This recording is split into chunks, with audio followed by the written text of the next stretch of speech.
നമ്മൾ ചോദിക്കും ഇന്ന കാര്യങ്ങളുണ്ടോ എന്നുള്ളത്. ആ കാര്യം പൂർത്തീകരിച്ച് ഡോക്യുമെന്റ് സബ്മിറ്റ് ചെയ്താൽ മതി. ആ ഡോക്യുമെന്റ് സബ്മിറ്റ് ചെയ്ത് അപ്രൂവൽ കിട്ടാനുള്ള സമയം എന്ന് പറഞ്ഞാൽ ഈ വിൻഡോയ്ക്കുള്ളിൽ കിട്ടിയേനെ. കളറായിട്ടുണ്ടല്ലോ, പഴയ വല്ല സാധനങ്ങളുണ്ടല്ലോ. ഒരു കോളത്തിട്ടുണ്ട്. വില തന്നില്ലെങ്കിൽ സാരമില്ല, തല ഒഴിച്ച് തന്നാ മതി. കൂടുതലുണ്ടോ? കൂടുതലൊന്നുമില്ല, ഒരേ ഒരു ജോഡി. എന്നാ സാധനം സാറേ, എടുത്തോണ്ട് വാ. ചെയ്യണം. ഇത് 25 വർഷം പഴക്കമുള്ള സ്റ്റേഡിയമാണ്. പുതിയ റാങ്കിങ്ങിലേക്ക് ഉയർത്തണമെങ്കിൽ അതിന്റെ സ്ട്രെങ്തനിങ് നടത്തണം.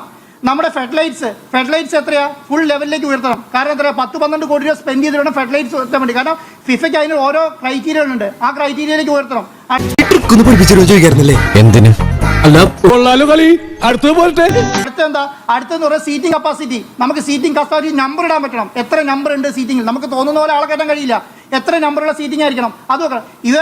ഇനി കൊടുക്കൽ വാങ്ങലുകളൊന്നും ചർച്ച ചെയ്യേണ്ട ആവശ്യമില്ല. എല്ലാ പാർക്കിംഗ്, കോമ്പൗണ്ട് വാള്, 3 ലെയർ സെക്യൂരിറ്റി, ഈ സാധനങ്ങളൊക്കെ ഉണ്ടെങ്കിൽ മാത്രമേ കേരളത്തിൽ ഫിഫ സ്റ്റാൻഡേർഡ് സ്റ്റേഡിയം ഉണ്ടാവുള്ളൂ. ചില്ലറക്കാരിലെന്ന് ഞാൻ അന്നേ പറഞ്ഞല്ലേ, ബിസിനസ് ഇനിയും തുടരാൻ പറ്റുമെന്ന് തോന്നുന്നില്ല.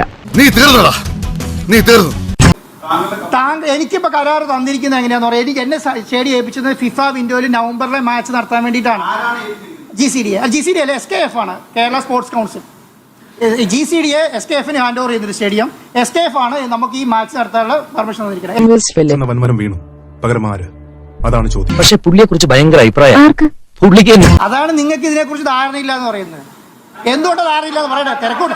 നിങ്ങൾക്ക് ധാരണയില്ല എന്ന് പറയുമ്പോൾ നിങ്ങൾക്ക് ചൂടാവുന്നതിനാ? ധാരണയില്ല അതന്നെ. കാരണം ഫിഫ അല്ല ധാരണ, അതാണ് പറയുന്നത്. നിങ്ങൾക്ക് അല്ല, ഒരു മിനിറ്റ്, എന്റെ പിള്ളേർക്ക് അച്ഛനില്ലാണ്ടാക്കരുത്. കാരണം എന്തുകൊണ്ടാണെന്നറിയോ? നമുക്കുണ്ടാവുന്ന കാര്യം ഞാൻ പറഞ്ഞുതരാം. അതിന് മുന്നേ 2 AFCന്റെ ഒരു മീറ്റിങ്ങും ഫുട്ബോൾ ഫെഡറേഷന്റെ അമേരിക്കയിൽ 2 മീറ്റിംഗും പോയി. അത് 3 മീറ്റിംഗ് ഫിഫയ്ക്ക് കൂടാൻ കഴിച്ചിട്ടില്ല. അതിൽ ഒരു മീറ്റിംഗ് ഞാൻ പങ്കെടുത്ത ആളാണ്. നിന്റെ വായില നാവുകൊണ്ട് പച്ചവെള്ളം പോലും മരുന്നാക്കി വെക്കുന്നവനല്ലേ നീ? ഒരു മിനിറ്റ്, ആ ഫിഫയ്ക്ക് അത് ഉണ്ടായിരുന്നെങ്കിൽ നമുക്ക് അതിൽ പാസ്സായി കിട്ടിയാനെ. ഞാൻ അടുത്ത ആഴ്ച ഈ സ്റ്റേഡിയത്തിന് അപ്രൂവൽ കിട്ടും എന്ന് പറയുന്ന ആളാണ്. ഈ വർക്ക് തീർത്തി അടുത്ത ആഴ്ച കിട്ടും. അതുകൊണ്ട് വന്ന ഡിലേ ആണ്, അല്ലെങ്കിൽ ഡിലേ ഉണ്ടാവില്ല. അതുകൊണ്ടാണ് ഇവൻ പറയുന്നത് വിശ്വസിക്കരുത്. ഇവൻ ഭക്ഷണം കഴിക്കാനും കള്ളം പറയാനും മാത്രമാണ് വാ തുറക്കുന്നത്. രേഖകളെല്ലാം അതിന് പ്രാപ്തമായതുകൊണ്ട് മാത്രമാണ് ഫിഫ നമുക്ക് വിൻഡോ അനുവദിച്ചത്. ആ വിൻഡോ നവംബറിൽ അനുവദിച്ചു. ആ വിൻഡോ എന്ത് ചെയ്തു? നവംബറിൽ ഈ കാര്യങ്ങൾക്കുണ്ട്. 2 കാര്യങ്ങൾ. ഒന്ന് ട്രാവൽ പ്ലാന്റെ കാര്യത്തിനകത്ത് ഈ നിഷ്കളങ്കമായ മുഖത്തേക്കൊന്ന് നോക്കടാ ഈശ്വര, എന്തൊരു ചൈതന്യം. ഒന്ന് ഈ സ്റ്റേഡിയത്തിന്റെ കാര്യത്തിനകത്ത്, ഈ 2 കാര്യത്തിന്റെ അകത്തുള്ള അനുമതി അടുത്ത ആഴ്ച കിട്ടും. എടുത്തു കഴിഞ്ഞാൽ അത് കഴിഞ്ഞിട്ടുള്ള വിൻഡോയിൽ കളിക്കാൻ പറ്റും. അത്രയും കാര്യമുള്ളൂ. നീ എങ്ങനെ സുഖിപ്പിച്ച് പുകഴ്ത്തി എന്നെ സോപ്പിടൊന്നും വേണ്ട, അതൊക്കെ എല്ലാവർക്കും അറിയാവുന്ന കാര്യം. നിങ്ങൾക്ക് അതിനകത്ത് ഒരു യോഗ്യതയില്ല. എന്തുകൊണ്ടാണെന്നറിയോ? നിങ്ങൾ ഈ ഒരു മിനിറ്റ് പറയുന്നതിന് മുന്നേ തുടങ്ങുകയാണ്. ഒരു മിനിറ്റ്, ഞാൻ പറയുന്നതിന് മുന്നേ നിങ്ങൾ തുടങ്ങല്ലേ? ഞാൻ സോറി, ഒരു ഗ്യാപ്പ് കണ്ടപ്പോ ഗോൾഡിക്കാൻ നോക്കിയതാ.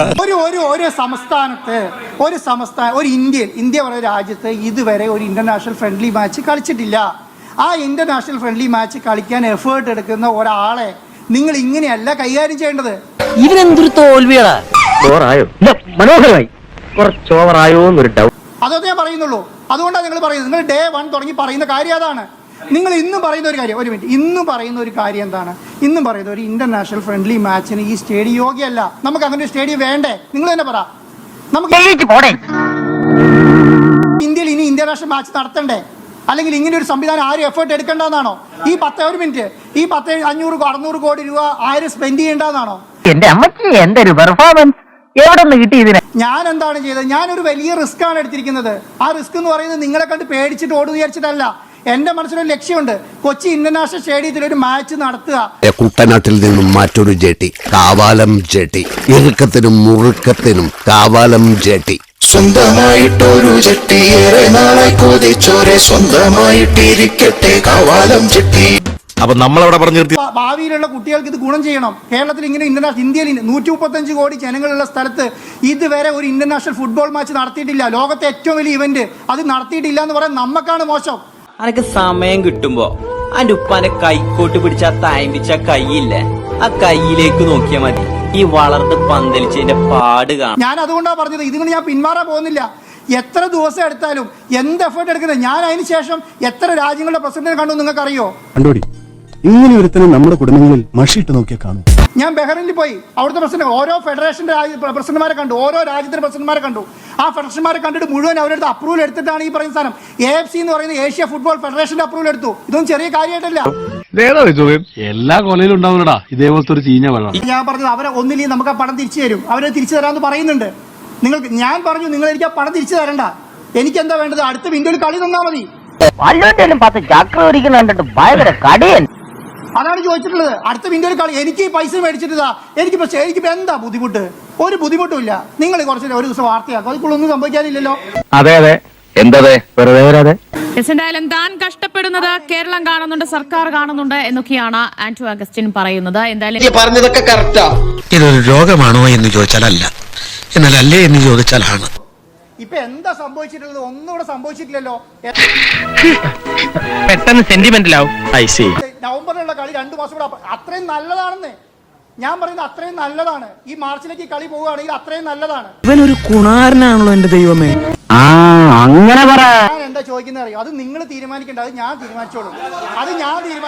നവംബറിൽ വേണോ മാർച്ചിൽ വേണോ എന്ന് ഞാൻ തീരുമാനിച്ചോളൂ. ഒന്നും നീക്കി പിടിച്ചതന്നെ ഒരു കാര്യം പറയാണ്ട്.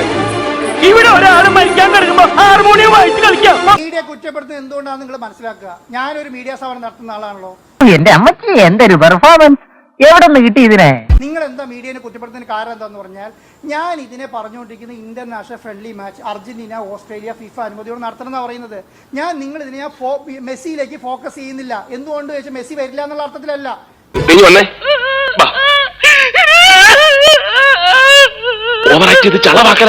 മെസ്സി വരുന്നതിന് വേണ്ടിട്ട് തന്നെയാണ്. ആ അർജന്റീന ടീമിനൊപ്പം വരണം. ആ മെസ്സിനെ മാത്രം ഡിസ്കസ് ചെയ്യുകയാണെങ്കിൽ, നമ്മൾ മെസ്സിനോട് മാത്രം ചർച്ച ചെയ്താൽ പോരെ. എനിക്ക് പകുതി കഷ്ടപ്പാടില്ല, ഇതിന് പകുതി പണം മുടക്കില്ല. പല സമയത്തും പരസ്പര ബന്ധമില്ലാതെ പിച്ചും പേരും പറയുന്നത് ഭ്രാന്താണെന്ന് പറയുന്നത് ശരിയാണോ? വേണമെങ്കിൽ ഇതിനെ മാനസിക വിഭ്രാന്തി എന്ന് പറയാം. ഞാൻ മെസ്സിനെ മാത്രം കൊണ്ടുവന്നു. ഇപ്പൊ ഞാൻ പറയാം, ബോബി ചെമ്മണ്ട് ഒരു അർജന്റീനയിൽ മർഡോണയെ കൊണ്ടുവന്നു, ഏത് ജ്വല്ലറി ഉദ്ഘാടനം ചെയ്യാൻ വേണ്ടിയിട്ട്. കാരണം അത് അദ്ദേഹത്തിന് മാത്രം ഗുണമുള്ള ഒരു കാര്യമാണ്. മനുഷ്യന് ഭ്രാന്തായാലും ഇങ്ങനെയാണോ? പിന്നെ എങ്ങനെയാ? ഞാൻ എന്താ ഉദ്ദേശിക്കുന്നത്, മെസ്സിനെ മാത്രം കൊണ്ടുവന്ന് എനിക്ക് പേരെടുത്തിട്ട് ഞാൻ അദ്ദേഹത്തിന്റെ കൂടെ നടന്ന് ഒരു റോഡ് ഷോ നടത്തി പോകുക എന്നുള്ള അർത്ഥത്തിലല്ല. ഈ കേരളത്തിൽ ഈ പറയുന്ന ടീമിനെ കൊണ്ട് എന്തെങ്കിലും ഉപകാരം ഉണ്ടാവണം.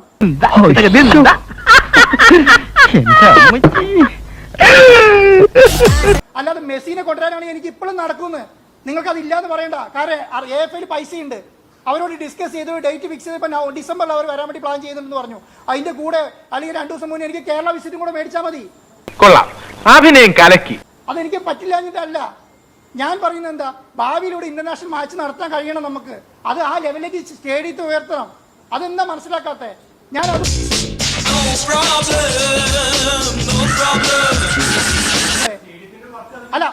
അല്ല ഞാൻ പറഞ്ഞു 10 അങ്ങനെയല്ല, 29-ാം തീയതി തുടങ്ങി.